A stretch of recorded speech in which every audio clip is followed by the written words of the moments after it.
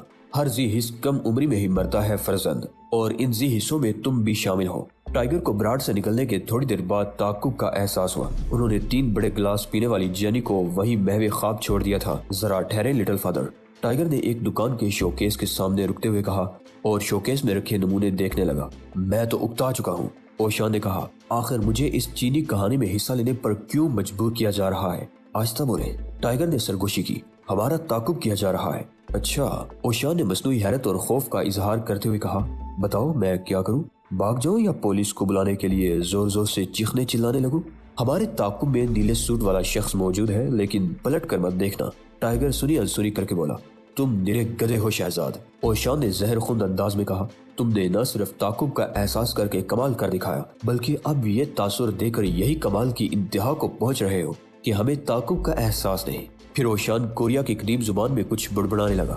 تبھی ٹائیگر کو اندازہ ہوا کہ اوشان پہلے سے تعقب کرنے والے کو دیکھ چکا ہے۔ تم نے اسے مجھ سے پہلے دیکھ لیا تھا۔ سراجو کا آقا کبھی جھوٹ نہیں بولتا۔ میں نے نہ صرف اسے دیکھ لیا ہے، بلکہ اس دوسرے کو بھی دیکھ رہا ہوں جو ہم سے آگے نکڑ پر کھڑا ہے، اور یہ دونوں براڈ سے ہمارے نکلنے کے وقت باہر کھڑے ہوئے تھے۔ کہاں ہے وہ؟ اب تم اس کی طرف مت دیکھنا، اوشان دبے دبے سے انداز میں ہنستے ہوئے بولا۔ ویسے میں بہت خوش قسمت ہوں کہ تم میرے ساتھ ہو۔ کتنے ذہین آدمی ہو تم شہزاد، ہر وقت چوکس رہتے ہو۔ ٹائیگر جانتا تھا کہ یہ طنز کے زہر سے آلودہ تیر ہے۔ اچھا بس کرو، وہ چڑ کر بولا۔ میں بھی غلطی کر سکتا ہوں۔ اگر تم نے انہیں پہلے دیکھ لیا تھا تو بتا دیتے۔ غلطی کسی سے بھی ہو سکتی ہے۔ نہیں، اوشان مان سنجیدہ ہو گیا۔ ایسا شخص غلطی کرنے کا متحمل نہیں ہو سکتا جو مردہ جانوروں کو چیلنج کر رہا ہو۔ اس سے سرزد ہونے والی ایک ہی غلطی آخری غلطی ثابت ہوتی ہے۔ لیکن تم خوش قسمت ہو کہ ان لوگوں کا تعلق اس داستان سے نہیں ہے۔ تمہیں ڈرنے کی کوئی ضرورت نہیں۔ اگرچہ اوشان نے اسے ڈھکے چھپے لفظوں میں مردہ جانوروں کے بارے میں بتا دیا تھا، لیکن بات ابھی تک واضح نہیں ہو سکی تھی۔ سوال یہ تھا کہ تعقب کرنے والے کون ہیں اور ان کا تعقب کیوں کر رہے ہیں۔ دونوں ان کے ساتھ لگے رہے، ایک آگے اور دوسرا پیچھے چلتا رہا، تاہم انہوں نے اوشان اور ٹائیگر کے قریب آنے کی کوشش نہیں کی۔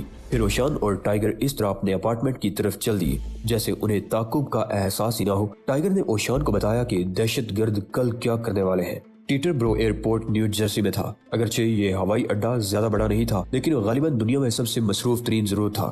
ہر 30-40 سیکنڈ میں یہاں سے پرواز روانہ ہوتی تھی یا اترتی تھی۔ اس کے کنٹرول ٹاور پر قبضہ کر کے مختلف طیاروں کو غلط ہدایات دینے کا مطلب تباہی کے علاوہ اور کچھ نہیں ہو سکتا تھا۔ پھر یہ بھی امکان تھا کہ یہاں ہونے والے حادثات سے باخبر ہو کر کینیڈی یا لاگارڈیا ایئرپورٹ کی طرف فرار ہو اور وہاں بھی افراتفری پھیل جائے۔ ایسا کیوں ہے لٹل فادر؟ ٹائیگر نے دھیرے سے کہا۔ دہشت گرد بے گناہوں کی زندگیوں سے کیوں کھیلتے ہیں؟ تم جذباتی ہو رہے ہو۔ اوشان کا لہجہ اسپاٹ تھا۔ درجنوں افراد ہلاک ہو سکتے ہیں اوشان۔ ٹائیگر کا لہجہ بھی تلخ ہو گیا۔ نہیں، تم نے ایک پرانی کوریائی کہاوت نہیں سنی؟ جب 2 کتے حملہ کرتے ہیں تو ایک بھونکتا رہتا ہے جبکہ دوسرا کاٹ کھاتا ہے۔ تمہیں بھونکنے والے کتوں کی فکر نہیں کرنی چاہیے۔ ایسی ایک مثل اردو میں بھی ہے۔ ٹائیگر نے کہا۔ وہ کیا؟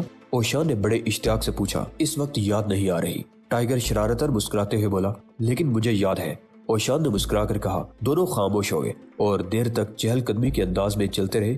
کوئی حرکت کر بیٹھو لٹل فادر، ٹائیگر نے دھیرے سے پوچھا۔ جلد بازی کھیل بگاڑ دیتی ہے، اور اردو میں ایک مثل مشہور ہے کہ جلد بازی شیطان کا کام ہے۔ ٹائیگر دل ہی دل میں غرا کر رہ گیا۔ رات کو کیا کھاؤ گے؟ چاول؟ بطخ، اوشان نے فوراً جواب دیا۔ میں ہمیشہ بطخ کو ترجیح دیتا ہوں۔ اور ٹائیگر منہ بنا کر رہ گیا۔ وہ جینی کے بارے میں سوچنے لگا جو جوس کے 3 گلاس پی کر بدہوش ہو گئی تھی۔ وہ جوس انتہائی تقوی تھا اور جینی کو اس کی قوت ہی سے خمار آ گیا تھا۔ وہ جب اپنے اپارٹمنٹ کے پاس پہنچے تو ٹائیگر نے اوشان کو اس درخواست کے ساتھ اوپر بھیجا کہ وہ تعقب کرنے والوں میں سے کسی کو بھی قتل نہ کرے، اور پھر جب اوشان زینے پر پہنچ کر لفٹ میں بیٹھ گیا تو ٹائیگر طویل سانس لے کر سڑک کے کونے تک آیا۔ وہ ادھر ادھر گھومنے لگا۔ پھر جو ہی اسے یہ یقین ہو گیا کہ تعقب کرنے والوں نے اسے دیکھ لیا ہے تو وہ گھڑپ سے ایک ایسے کاکٹیل لاؤنج میں گھس گیا جہاں نیم تاریکی تھی۔